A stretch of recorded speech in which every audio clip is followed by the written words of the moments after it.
तो आज के क्लास में हम पढ़ने जा रहे हैं साइमन कमीशन 1927 से 28 ईस्वी। याद करो बच्चे, इसमें जो दिया है पहले हम उसको पढ़ते हैं कि 1919 ईस्वी में मॉन्टेग्यू चेम्सफोर्ड घोषणा के अनुसार भारत में संवैधानिक विकास की बातें की गई, जिसके लिए 1927 में ब्रिटेन में जॉर्ज साइमन की अध्यक्षता में साइमन कमीशन का गठन किया गया, जिसमें 7 सदस्य थे और सब के सब अंग्रेज थे, इनमें कोई भारतीय नहीं था।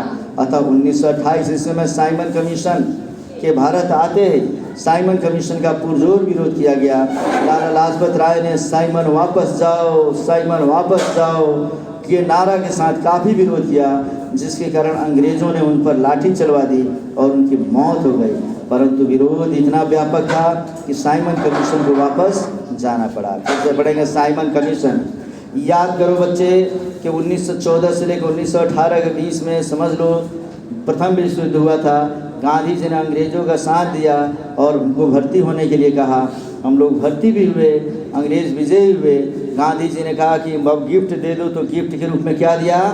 Rowlatt act. रॉलेट एक्ट के विरोध में जालियांवाला बाग हत्याकांड हो गया बच्चे, और उसमें समझो भारत की जनता बिगड़ गई।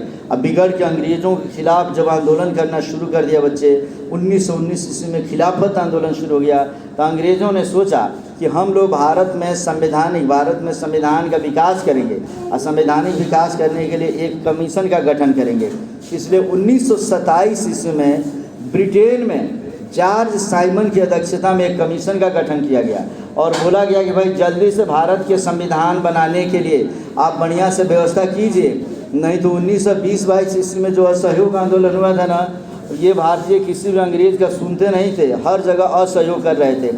अगर नहीं बनाया गया नियम ना, तो ये अंग्रेज़ कब भारत से हम लोग को निकाल फेंकेंगे, कब हिंसक हो जाएंगे, कोई ठीक नहीं है। लेकिन वहाँ कमीशन बना किसकी अध्यक्षता में?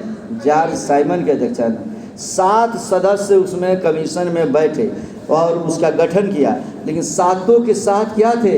अंग्रेज़ थे। भारत का कानून, भारत का कोई व्यक्ति नहीं, तो अंग्रेज़ भारतीयों के बारे में कुछ जानेंगे क्या? नहीं जान पाएंगे बच्चे। और इस तरीके से जब वो कमीशन भारत आया तो भारतीयों ने विरोध किया कि अरे अंग्रेज़ों, जिस भारत में संविधान बनाना है, तुम्हें संविधान का विकास करना है, उस भारत का एक भी सदस्य तुम्हारे आयोग में नहीं है, तो तुम भारत के बारे में क्या जानोगे? एसी के अंदर बैठ के रहने वाला व्यक्ति गरीब किसानों के बारे में कभी बढ़िया से जान पाएगा क्या बच्चा? जानने के लिए उसे खेतों में निकलना पड़ेगा कि नहीं? जब खेतों में जाएगा उसको भी गर्मी होगी, पसीने होंगे, तब न किसानों के बारे में जानेगा। तो इस तरीके से भारतीयों ने पुरजोर विरोध किया। लाला लाजपत राय ने तो इतना विरोध किया कि वहीं पे समझ लो कि इसका साइमन वापस जाओ, साइमन वापस जाओ के नारे लगाना शुरू कर दिए। अंग्रेज़ों ने उनको काफ़ी प्रताड़ित किया, लाठियों से मारा।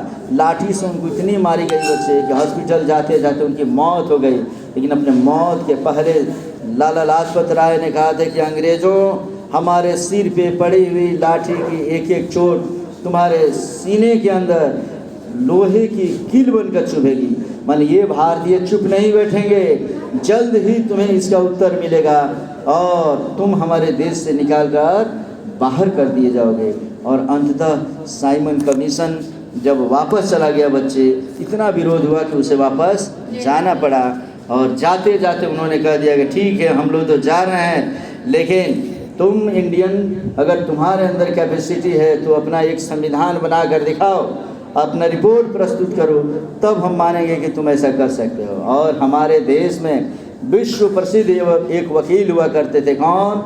मोतीलाल नेहरू, जवाहरलाल नेहरू के पिताजी। विश्व के जितने बड़े विख्यात वकील थे, उन 8 विख्यात वकीलों में हमारे भारत का एक वकील था, कौन? मोतीलाल नेहरू। मोतीलाल नेहरू ने बनाया, एक रिपोर्ट प्रस्तुत किया और उसे कहा गया 1929 ईस्वी में जो उन्होंने रिपोर्ट 2829 में जो प्रस्तुत किया, उसे कहा गया नेहरू रिपोर्ट। समझ गए बच्चे?